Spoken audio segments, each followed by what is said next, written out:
So any other questions? I have one. Hit me. If you could make any video game ever, what would you make? Oh. Oh, shit. Don't even get me started. Okay. Here's the deal. Video games changed for me around, I think it was like 1997, and maybe somebody will correct me, probably not because you're all like 15. You guys are toddlers.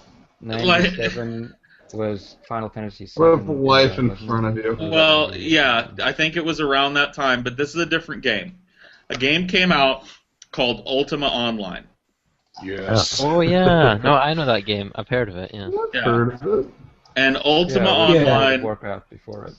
Yeah, Ultima Online was, without a doubt, the best MMO game, in my opinion, ever made. And it was also one of the first. It's not exactly the first. There was a game called Meridian 59 that predated it, and then if you want to really get technical, there were these BBCs where you could play these games called MUDs, which were multi-user dungeons, which is a text-based kind of multiplayer thing. But Ultima Online was really the first big MMO,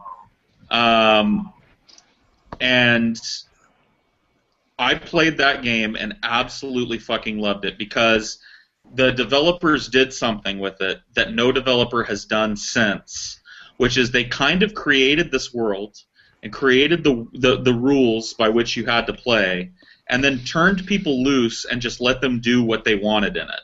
Right, yeah. And what you ended up with was this whole society of people who, there were politics involved, like, there were certain areas of the world where if you didn't have a fucking pass from somebody, your ass better not go, because somebody's going to kill you. You could kill and loot. So I want you to imagine, those of you that have only, like, from an MMO perspective, only played World of Warcraft. Imagine if in World of Warcraft you could walk out and somebody could, like, if you're a horde, the Alliance could come and kill you and take everything on your body and just leave you there naked. That's what Ultima was like. But to be honest with you, there was not as much emphasis put on the gear in Ultima. Gear was replaceable. So, like, you could find a magic sword and shit, and it would be pretty cool, but if you lost it, it's not the end of the world. You can get another sword. Whereas in World of Warcraft, if you lose, you know, the piece of gear that you raided for 6 months to get, you're going to quit the fucking game. Like, it's game over. But there was not, it wasn't gear-centric. And the people that developed this game, and the guy behind it is Richard Garriott. He's behind the whole Ultima line of games, and there's some really great games there. Ultima 7 is fantastic. Is that Lord British? Like, yeah, does he go by that name? Yeah, Lord British. And some of the coolest shit in the world happened in this fucking game. And I played the game at the time. Like, okay, so the guy Richard Garriott, he calls himself Lord British, and he is this poncy fucking dude. Like, it's crazy. He thinks he's from the Middle Ages. Like, he's literally crazy. He wears a ruffled shirt and like a belt with a rapier on it, you know, and he walks around like this. And he always puts himself into his games. There's always a character named Lord British in the game, and he's always the King of Britannia, which is the name of this world. And I was playing on the server in Ultima Online that I played on. Lord British had a castle in Britain, which was the name of the big city in the game. It's not a country in this game; it's an actual city, Britain. And he had this castle, and he was an NPC. Now, it wasn't actually him that was playing it, but he's an NPC, and you could walk up and talk to him and shit. Some guy, and I forget what his name is, but I'm sure there's video of it, or you could find the story online if you go looking, figured out that he was going to kill Lord British. And no, this is not supposed to be. It's not supposed to be possible, because in the city was the only safe zone in the entire game. In the city, if you attack somebody, guards would instantly teleport to you and kill you. But he somehow figured out how he was going to do it. And I think it was getting, like, deadly poison. and using deadly poison on Lord British. So after he got killed by the guards, and he managed to kill this unkillable NPC. And but that's just an example. And the game developers didn't flip their shit and lock everything down. They rewarded this guy on his server with a statue of him in the middle of Britain for what he did. Wow, that is so cool, yeah. it was on the Napa Valley server, and that's the server that I played on because it was in California. It was the closest server to me, and he killed Lord British, and they gave him a statue. Okay, so that game. Ever since that game, I've wanted to play that game because eventually they sold it to Sony Online Entertainment, I think. It still runs to this day. Like, you can still buy and play this game, but it's terrible. Like, they've locked down the world. You can't just attack people anymore. Like, back when I played, you could walk outside the city and there could be like a gang of people waiting to kill you. Like, you had to be smart. And you had to travel in groups, and you had to know people. And once you knew people, they'd give you a pass, so you could walk by. You know, you could do things like extort people on the roads. Like, there were these major roads that created, to go from city to city, and it was really dangerous to go off the paths because there was these really dangerous monsters. And so some people would set up shop with 2 or 3 guys on these roads, and they'd stop you and they'd say, "Give us, 10,000 gold, or we're going to kill you." And if you didn't have 10,000 gold to give them, you lost all your shit. If you did, you could pay them and go. And no other game since then, with the exception of maybe EVE Online, which EVE Online is a totally different situation. Right. But there's really hasn't been a game like that.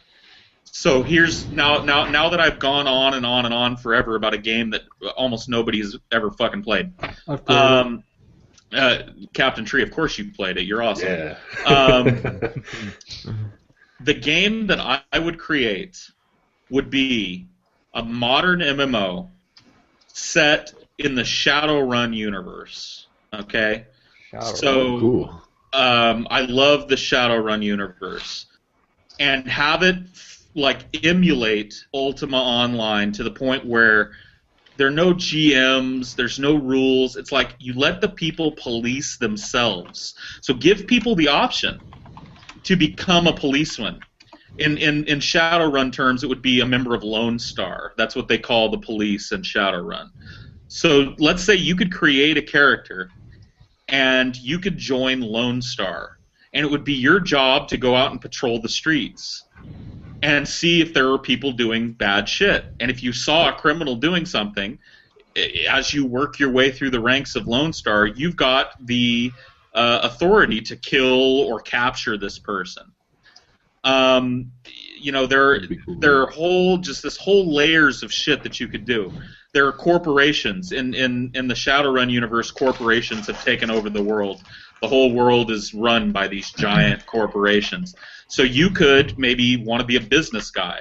So maybe you don't take any combat skills at all. You take these economic skills that allow you to work your way up and maybe create your own corporation. And you can hire other players to go and do your dirty work for you.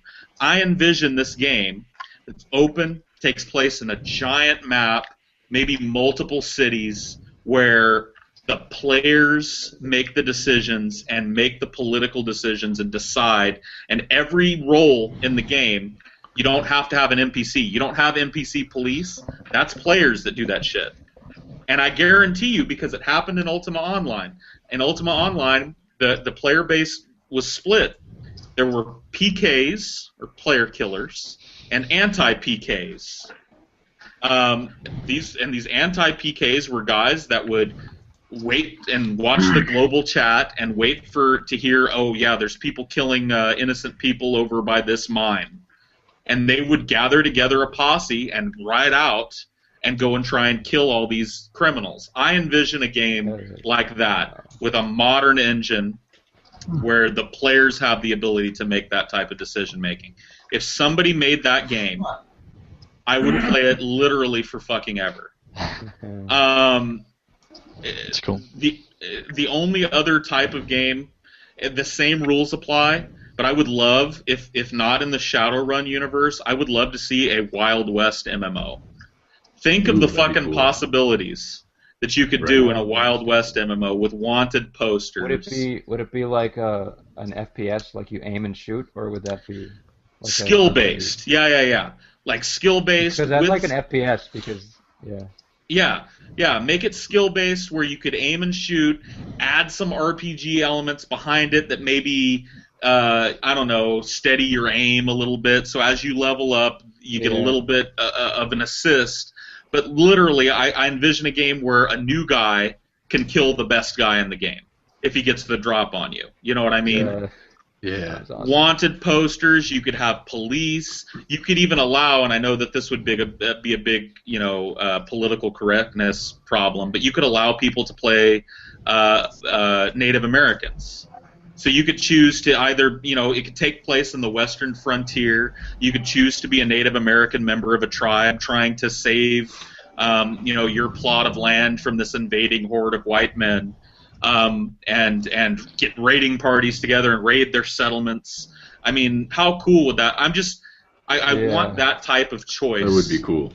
In an open world type of game with a multiplayer element to it. Yeah. Yeah, for sure. I'd play.